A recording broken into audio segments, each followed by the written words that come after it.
We are back with our previews through all 32 NFL teams. This time it is the Atlanta Falcons. Scott Cole, Nick Mazesco hanging back with you.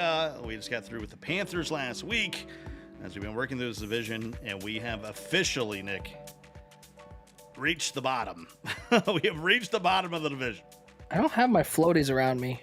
I should have gotten them. It's life jacket or something.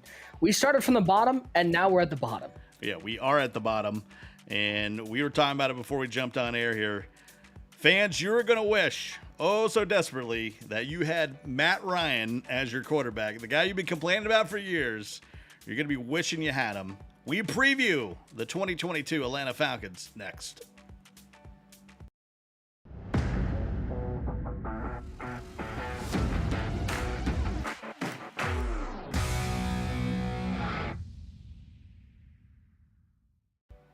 Well, Nick, 7-10 a year ago, third in the division. But a lot of those wins were based on Matt Ryan. If you go to Pro Football Reference, they had him winning anywhere. They had their basement at 5 wins. They had their ceiling at 12. They finished at 7. They shipped Matt Ryan off to the Colts, who I think are going to be really good this year. Because hopefully they'll have a healthy quarterback. That's one thing you say about Matt Ryan. He played. He played the games. He was out there. What's your initial thought about this upcoming season for the Atlanta Falcons? I'm excited to do a 55-minute episode on each and every game, breaking them down, because this is going to be a competitive year. Sorry, Falcons fans. I know Ant Cap's out there. He's like, Nick, come on, man. You got to give my Falcons some love. Listen, it's going to be rough. It's going to be bad. By the way, I'm looking at their wins last year. They only had 2 wins that were by a touchdown or more, and the more was 8. They won a lot of 2-point, 3-point games to beat both New York teams. This is a team that last year, Scott, I think you hit the nail on the head. This is a team last year that you're going to be looking back in 5 years' time and going, man, I wish we still had Matt Ryan, who I've always been a Matt Ryan fan. Part of it was I think I picked Matt Ryan to be my fantasy team quarterback for 5 years in a row, the BC grad. But this was a team that I thought played some gutsy football last year. Let's remember, they didn't have Calvin Ridley all year. And Russell Gage stepped up in that number 1 receiver. Kyle Pitts is a dog. He's a dog. That defense played well. To get to 7 wins was a great year. It's going to be worse this year. All I can say for you Falcons fans tuning into this, thank you so much for tuning in. Make sure you hit that subscribe button and buckle up. Join us again for the 2025 preview. Looking forward to that. They might be somewhere in the middle of the division instead of at the bottom. As we always do, you got to win in this league through the draft. How do you think their draft went? They started off with Drake London at the number 8 pick. Not a big Drake London fan. I think he has the tools to be very good, and he could absolutely just make me look foolish on this one. But I thought Drake London was the 4th best wide receiver in this class. Yep. Let's remember, this is Drake London that's coming off a major injury. He hasn't played in a while. They're betting on Drake London returning to what he was back in 2019, really. But they need a number 1 wide receiver to replace Calvin Ridley. And by replace, I mean Calvin Ridley is only suspended for a year for betting $1,500. The wheel of NFL discipline continues. But when they get Calvin Ridley back, I do like the Ridley London 1-2. The rest of their draft, I actually think they got one of the steals of the draft in the 2nd round. Arnold Ebiketie out of Penn State. He's really good. Certainly somebody's really a little surprised raw. He dropped that far. Yeah, again, there were a lot of great top-end D-tackle, D-end talents. Ebiketie is a little raw, but certainly can be developed. Beyond that, the big news is they went out and drafted a quarterback, Desmond Ridder, who I thought was the best quarterback prospect right now in a weak quarterback class. He's the most at some ready. Point, and he doesn't have to start any of these games, but he needs to play, right? He needs to play a lot. I'm not saying 50% of the time or whatever, but during this whole season, which is going to be a dumpster fire, he needs to play 35% of the game. I am of the opinion I think you're probably going to see Desmond Ridder start 6 games this year. Wow. I think there's going to be a point that the Falcons are going to be out of this. And they're going to go, let's give the kid some time. Yep. Also, let's not forget, and we'll go through the roster in a second, but let's not forget, Marcus Mariota is not the most durable quarterback we have ever seen. No. I think he's going to get a lot of time this year. And I think you don't go out and spend on Desmond Ridder, who I think most scouts had as the most NFL-ready quarterback, but the lower ceiling. I think Ritter is that guy that like you draft because you're expecting to play him early and you need him to get reps in this offense. Well, that's the right choice. I don't know. All I know is my guy Ant Cap is really excited about it because he watches a lot of that lovely conference with Cincinnati and UCF and all them. And so Desmond Ritter going to Atlanta. Give me respect, like, conference. Yeah. Oh my God. Conference USA? Is it Conference USA? It's the AAC, isn't it? Okay. Yes, I don't know. They play on like Wednesdays. It's the soon to be Big Ten. Let's be honest, Scott. Let's call it what it is. The almost Big Ten. Almost Big Ten. I don't know, man. Even the ACC is not the Big Ten right now. It's that sounds like a college show we got coming up soon. Let's jump into this roster. We already talked about. Tuck my napkin in my shirt there, Scotty. Let's get ready for this meal. This is a bad roster. It's not Texans bad, but it's probably the next closest. Okay. I mean, one of their best players is Patterson. And they've been using him at running back. I mean, yeah. Let's try to find the good. Let's start off with the offense. Offensively, I really actually don't hate the move they made for Marcus Mariota as a stopgap quarterback, knowing they were going to draft somebody. He's a solid guy. The season's a bust, and that was like the best you could do.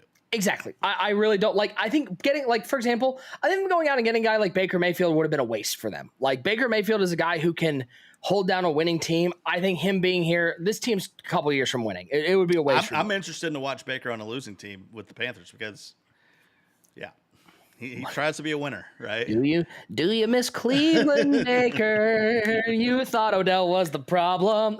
Anyways, what about the running back? Yeah, Cordero Patterson. I am very interested. I love Cordero Patterson because he won me lots of money in DFS. Because I would pick him and get 41 points because he had like 15 catches. And can we talk about him being old? He is old, and again, this screams flash in the pan season. He has never performed anywhere near where he performed last year. Yeah. We'll see. Prove it, big dog. I loved what he showed last year. If he can show that again, he's a really good running back. They also have Damien Williams behind him, former Kansas City Chief, Damien Williams, who is by all, I think all scouts have listed him as a running back. So that's pretty cool. Their wide receiving core is bad. Drake London, we don't know what we have. Behind him, they went out and traded for Bryan Edwards, who was the 5th best wide receiver on the Raiders last year. Cool. I remember him dropping a touchdown catch that really killed a bunch of fantasy lineups. They got to start clearing. I mean, this is a lot of the moves they made. Zacchaeus, he's a guy with a cool name. Demir Bird, former Bear. Is Demir Bird a Bear? I don't know. Cordero Hodge was a Brown. I mean, if you look at this roster, it's a lot of undrafted guys. I'm talking about half the roster was never drafted. They do have one of the guys that I want to succeed more than anybody, Scott, from a broadcasting perspective, because they have Geronimo Allison, and I just want somebody to yell Geronimo every time he scores a touchdown. I think it'd be cool.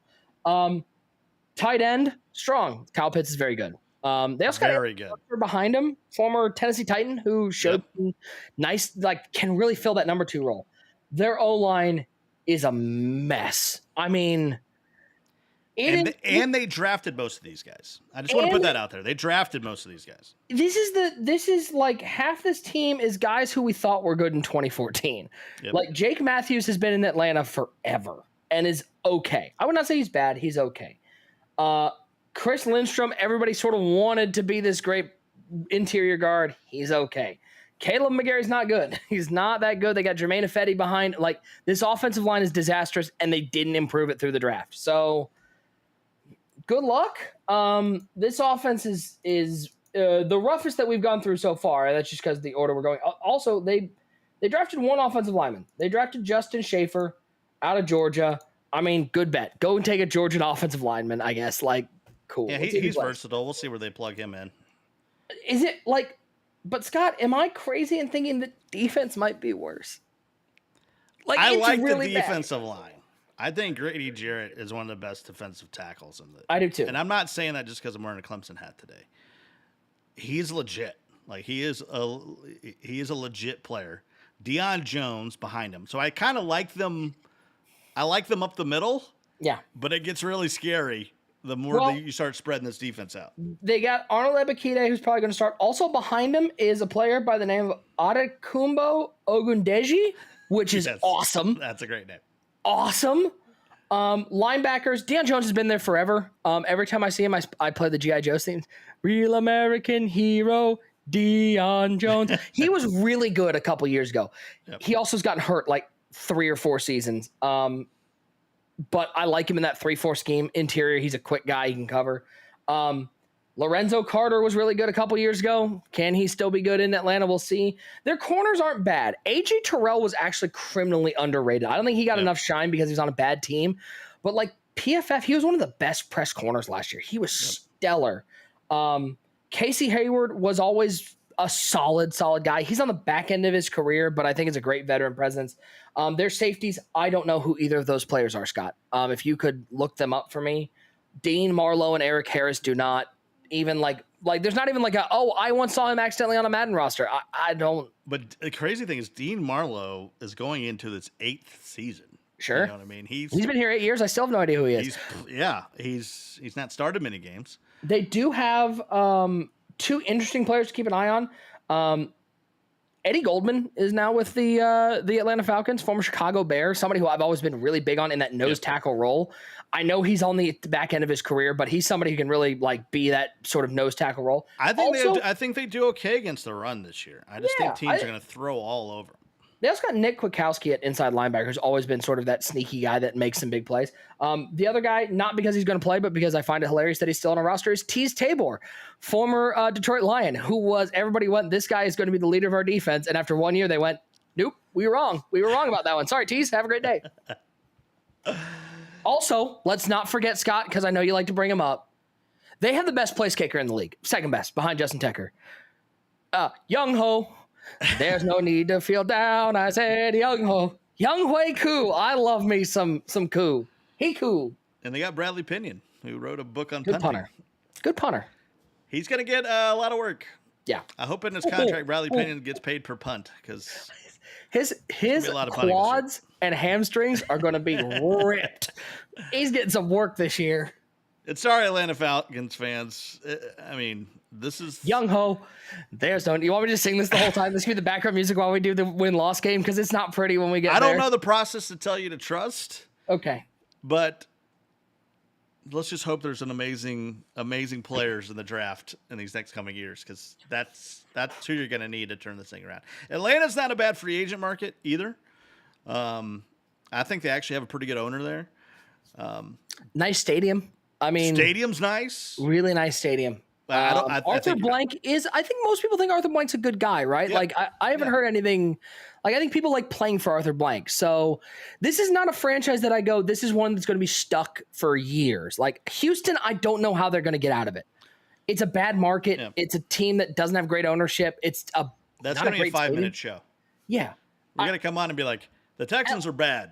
Atlanta, I feel like could make some free agent moves, and assuming they draft well, like this is a team. Again, Tampa's not going to be at the top of this division for that much longer. Tom Brady's only got 15 years left in him, so I mean, in 2030, it's not a good division. The teams in it are not very good. No. The problem if they didn't have Tom Brady, this division's bad. I mean, this is a bad division. Yeah, the problem is the Saints, and then especially the Panthers and the Falcons, just feed Tampa wins. Yeah. Oh yeah. Each and every year. Let's get to the win-loss game. Okay. Because we promised ourselves this show would not go very long. I picked loss. All right, Scott, I'm out of here, man. Have a great day. The interesting thing is, what's the games they could possibly win? Let's go through them. September 11th, week 1, they host the New Orleans Saints without Kamara. Toss-up. They could win that game, especially week 1. They need to win that game. They won't. Because that might be their best chance besides the games against the Panthers. Yeah, I don't think they do, but I think if there's a game that mark down week 1 as one of their better chances to win. You should be healthy, right? Yeah, should be. God, please. And you're playing at home. There's some hype. There's some hype about something interesting, Scott. They might have some confidence going into this game. Did you look at their preseason schedule? They played Detroit, New York, and Jacksonville. They might be 3-0 and feeling great. It's a toss-up game. I still think, even fully healthy and without Alvin Kamara, New Orleans is markedly better than this Falcons team, though. Yeah. Sorry. Yeah, on both sides of the ball. Not even close. Week 2 is a loss. We can skip that one. Thanks, man. Appreciate you. Nothing much to talk about. They play the Los Angeles Rams week 2 on the road. Then they don't even really come back home because they could go right up the West Coast to Seattle, which is a winnable game, but it's coming off playing the Rams on the road. So it's a loss. It's a loss. Any other week, if that game's at home, if it's not with the Rams before them, it's a toss-up game because Drew Lock sucks. DK Metcalf's still there. Tyler Lockett is still there. And I don't love the matchups at the corner position. I think AJ Tyrell is good, but I think DK Metcalf is about 9 inches taller than him. So he's just going to put his hand on his head and go try to punch me. I think Seattle wins that game and maybe staves off Pete Carroll's firing by another week. Because Pete Carroll's not surviving the year, right? Like, he's got to get fired. Whether you're a Falcons fan or not, being in Atlanta this year and having to watch this team on TV, it's going to be rough. So do you have them 0-3 or do you have them 1-2? They're 0-3, I think. 0-3. And I think, there's a non-zero chance Arthur Smith is fired by this point. America's most boring-looking coach. I thought it's one of those things where it's like, who? Yeah. Who? Yeah. Who's who? it? Yeah. Could they be 1-2? Yes. I just don't. I'm not. They're on 3. They're on 3. I'm saying they're on 3. Cleveland Browns probably without Deshaun Watson. If they lose that game, I'm no longer a fan of the Cleveland Browns. I will become a Falcons fan right then. I don't care that it's on the road. Yep. Give me the Browns. 0-4. They head down to Tampa Bay in week 5. Give me Tampa. 0-5. Give me the Falcons. You know what? They go to Tampa. They don't beat Tampa. No, Tampa beats Interesting hosting the 49ers. I'm going to slow down on some of these games that I'm like, yeah, maybe. Niners are an interesting game, Scott. Thank you for slowing down here because this is one that I had circled as I'm going to give the Falcons their win here. They're getting a win this week because Trey Lance sucks, and I will not listen. I'm looking at you, Earl. Trey Lance is what bad. If Jimmy Garoppolo starts this game? Then the Falcons win. I still think they win that game. Right, so it doesn't matter. It's the west to east thing. It is literally across the country. Yep. I think in week 6 there's going to be some motivation. I think this might be a point where you see a Desmond Ridder into the game. What I don't like about it for the Falcons is in between a sandwich of Tampa Bay and the Cincinnati Bengals. Both road games. Here's what I'll say. I think if Trey Lance starts this game, I would give the Falcons a 55% chance of winning this game. Okay. If Jimmy Garoppolo starts this game, I give the Falcons a 40% chance of winning this game. It's a toss-up. So they're 1-5. I'm looking through the rest of their schedule, and I'm not sure where I give them a win elsewhere, so it might have to be here. I will tentatively. Nope, I can't do it. Niners win. I can't do it, Scott. You see their offensive line, I'm a Bears right? fan. They do got the Bears and Commanders down the road here, so there could be. You see the offensive line? Nick Bosa is going to nam the entire defense. I can't. They're winless. Sorry, Falcons fans. I'm trying. All right, so 1-5. They go on the road here in week 7. They face the Cincinnati Bengals. They lose. Yeah, there's no question about that. 1-6. They host the Carolina Panthers.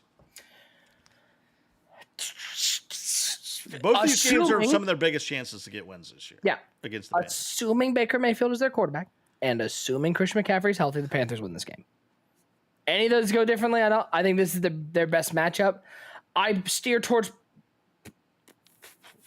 They got a week 14 bye. They don't have any wide receivers, Scott. I can't look at that team and know how they're going to move the ball.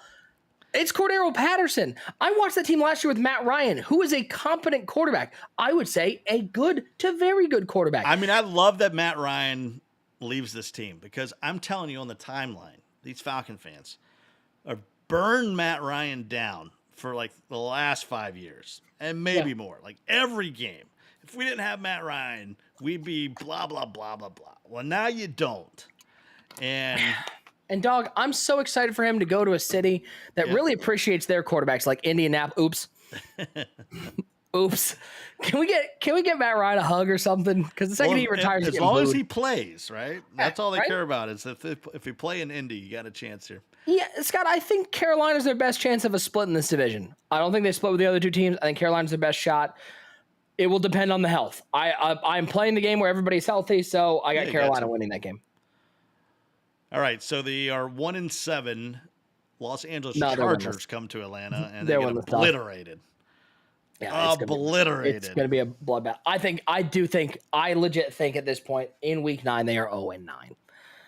Yeah, they're winless. Sorry. We do have them at 1-8. They are actually going to Charlotte. So a short drive up I-85 into Charlotte. Yeah. We said in do our. Do you think they split there? I mean, is it fair to say they split with the Panthers? With Baker Mayfield and Christian McCaffrey, the Panthers are markedly better than this team. Yeah, they just are. No, I don't think they do. And they definitely don't win this game. This game is not a win. Coming off the Chargers game, they're going to be beat up. 4 days later, we're noticing this is a Thursday night football game after playing the Chargers. Yeah. I have them at 1-9 for no reason other than I think they have to have a win at this point. Somebody's going to trip up and lose this team. Somebody throws 3 picks or something like that. Looking at you, James. They return a kickoff or a punt somewhere, like something happens. Zacchaeus gotten 3 touchdowns. I don't know how he did it. I think they got a chance here in Week 11 against the Bears. They're hosting the Bears. The Bears are not great. No, they aren't. This is a toss-up game for me. And this is where they get 10 days off, right? So they get punished that they got to play the short week, but then they get 10 days off to prepare for the Bears at home. I think this is a real good chance for them to get a win. And I'm a Bears fan. Yeah. At least in 1985, I was a Bears fan. Fair enough. Sweetness ain't walking through that door. No. I think this is a toss-up game. I'm going to give the Falcons a win here. I think at home against a Bears team who we don't – again, this wide receiving core got worse. They lost Allen Robinson now. It's Darnell Mooney and me out there, I think. We're going to find out what Matt Eberflus is made out of as a head coach. We're going to find out what Justin Fields is made at quarterback. Yeah, Fields could have a field day in this game. But I still don't think it's a toss-up. Yeah. When we go through the Bears, we probably have the Bears winning this game. It's like one of those kind of things. Exactly. Scott, are you watching this game? Are you watching the Bears play the Falcons? Probably not. No, okay. As a Bears fan, you're I'm a Bears guy, and I'm probably not watching that. I might go to the game. It's a couple days before Thanksgiving. I might go to the game. Yeah, I might get a good ticket, go to the game there. Right now on ESPN.com, tickets are as low as $40, my friend. So okay, all right. Let me. It's too far out. It's too big of a commitment. November in Atlanta in a dome, it's much nicer than November in Chicago. That's true. If it was in Chicago, it's definitely an L for this Falcons. Oh yeah. So we have them sitting now through the first 11 games, 2-9. Yeah. They go to Washington to play the Commanders. Worst name ever. I like the Washington football team over Washington Commanders. Yeah, dog, when Cleveland was changing its name, I wanted them to be the Cleveland baseball team. I love that. There's just something appropriate about it. I don't know why. It's very European football-esque. Yeah, we have a nickname, but they're called, it's Liverpool FC. They're the Liverpool Football Club. Like, it's what we do. Only America do we like to have mascots. Yeah, I don't get it. Especially when you have teams that are like the Guardians and their mascot looks like a Muppet that went wrong. The Philly Fanatic. What are you? Commanders. Toss-up game. In this day and age, in this PC age, you're not allowed to ask that. I apologize. For using the word Muppet. I won't use it anymore. This Commanders game is interesting, Scott. I don't really know how I feel about it because on one hand, this is a battle of 2 bad quarterbacks. Mariota, I think, actually might be better, though, than Carson Wentz because I think Carson Wentz is broken. I do. I don't know. Is he playing by that point in the season? By that point, who knows? We might be back to Taylor Heineke, who is my favorite player ever, or Sam Howell. The good news is the Commanders played the Texans the week before. Yeah, you have to factor that in. I lean towards the Commanders winning this game in a toss-up game. I think for 2 big reasons. Number one, I like the Commanders' receiving core. They got Terry McLaurin, Curtis Samuel, and Jahan Dotson. Not just because it's 2 Ohio State players and Jahan Dotson, but that is a quick receiving core. Yeah. It's a solid core. And then let's not forget Chase Young, Montez Sweat on defense. They are going to wreak havoc. They are so good out there. I don't think they move the ball. It might be an ugly game. It might be 10-7 or whatever, or 10-3 or 13-3, but I think the Commanders win this game. I think the Commanders have enough athleticism outside on defense that they're going to cause problems, and I like the Commanders in that one. I would love to know who's going to start those at quarterback for those games, though. I'm very interested. That might be Desmond Ridder versus Sam Howell. Who knows? Then I'm watching. Yeah, then I'm in there. I'm then not watching or otherwise, but if it's those two guys, I will watch because I'm in there. Both those players have me very intrigued on how they're going to play in the NFL. Yeah. Week 13. So at this point, we got them sitting at 2-11. Yeah. And they they actually host the Pittsburgh Steelers. Yeah. One of the best defenses they'll play all year. And they also might be going up against, it might be Kenny Pickett versus Desmond Ridder. Desmond Ridder, yeah. Yeah, I give me the Steelers in this one. I'm not a big fan of the Steelers team, but they're good enough to beat the Falcons team. We picked them. Go back and watch. We've already knocked through about, I think we're through 7 or 8 teams now. So you can go back and watch the AFC North if you want to. By the way, is it going to be weird for you not calling it Heinz Field next year? No. Okay, cool. There's no stadium name that's a brand that I don't care. You can change all the brands. So like if Lambeau changed, it'd be weird. But like, yes, absolutely. Heinz, who cares? The only one that I go, it's a baseball one. The only one that I go weird on is like Wrigley. I understand is the gum company, but it would be weird if Wrigley changed its name. Like it's most people Wrigley. don't even know. It's been so long. Was Heinz Three Rivers, or was Three Rivers a different stadium? Three Rivers was the football stadium. It was the baseball stadium. It was the baseball stadium, right? It was where the Pirates played, right? Yeah. Okay, yeah. Now I don't know. PNC. I do look at it, a Chrysler Stadium. Boy, does that roll off the tongue. I used to like that the college bowl game brands matched Tostitos Fiesta Bowl. Yeah, yes. It wasn't the Honda Fiesta Bowl. It was Tostitos. Get it? Yes. Fiesta. Ole. Yeah, so when things are starting getting weird as far as that goes, I don't know. Scott, I don't know why you're not a fan of the San Diego County Credit Union Poinsettia Bowl. It rolls off the tongue. Yes. I want that patch. I need that patch. I'll put it right there. It's like a novel. All right, so we got them. They hit the bye week here at 2-11. You got 4 games remaining. After the bye week, they head to a division foe in New Orleans. They're They're not winning. They're not winning in New Orleans. Sorry. Even though I stare at this New Orleans team and I go, what are we doing? They're not winning. Give me the Saints. Intriguing 6 days. So short time off to go back-to-back road games here. They got to go to Baltimore on Christmas Eve. Not going to be a lot of points in that game. Not going to be a lot of points, and I got the Ravens. I continue to say the Ravens' best asset is M&T Bank Stadium. It's a tough place to go in. This is a defense that I don't think is built to stop Lamar Jackson. And sorry, you're not. The Battle of the Birds, though, Falcons, Ravens, like, it's fun, right? We're having fun out here, Falcons fans. 2 games remaining. Tickets are going to be cheap at this point. You can go to a game. They are 2-13 by this point, folks. I hope we get to bring another bird for the next game. If you've been following along. Hey, your wish is my command. You got the Arizona Cardinals. They host the Cardinals. Only way the Falcons win these next 2 games is if these 2 teams have clinched something and the game really doesn't matter. Cardinals beat them. Buccaneers beat them in that final game. I even think if Tampa has clinched something and can't get anything out of that Week 18 game, they still win? I still think they win. I mean, their starting quarterback will be Blaine Gabbert, which is always fun. Yep. Shout out to Blaine Gabbert. And they'll probably be running Keyshawn Vaughn at running back, maybe Giovanni Bernard. You'll get Scotty Miller, Brashad Perriman at wide receiver. It'll be fun. Hey, they could use Brashad Perriman on this Falcons team. They still don't have anybody to throw the ball. I mean, they could have Randy Moss. It doesn't matter because they don't have anybody to throw the ball to them. Here's an interesting question, Scott. Russell Gage now with the Tampa Bay Buccaneers. If Russell Gage was with the Atlanta Falcons, is he still the number 1 wide receiver? Over Ridley? Assuming this year with Ridley not playing. Okay. I think he is, right? He is. I still think Cal Pitts is the best catcher on the team. I think, yes. I think he's the best guy that can get receiving stats. Yeah. Oh, yeah. This is a bad football team.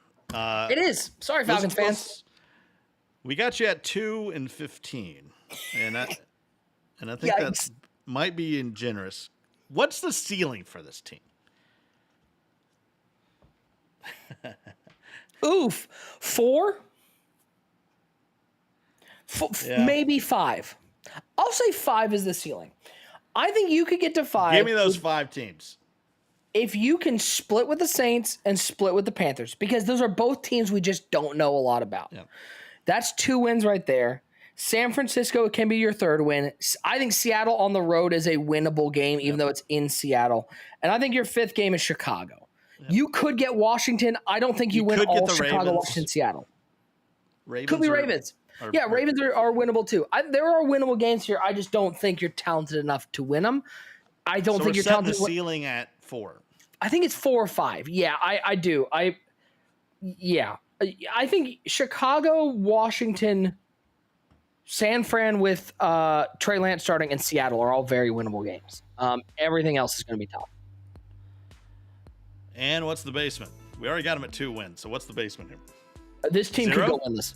This team could go winless. Yeah, absolutely.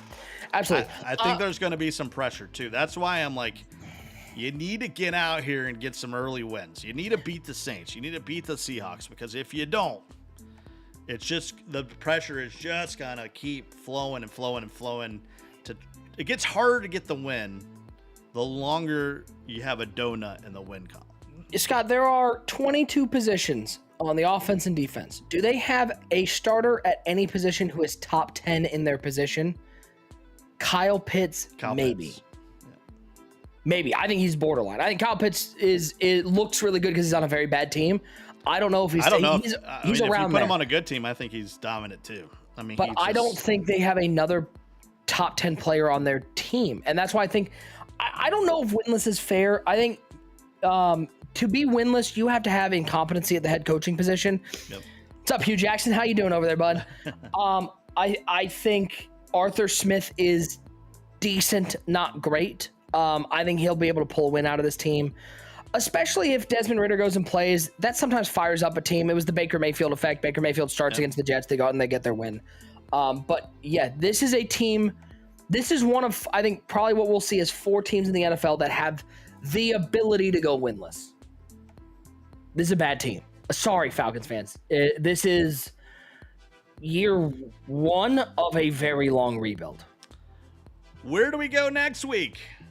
Well, you'll have to come back and find out. Next Tuesday. It's got a tease. I can tell you know where we're not going? Atlanta. We're not going to Atlanta again. No, we're not.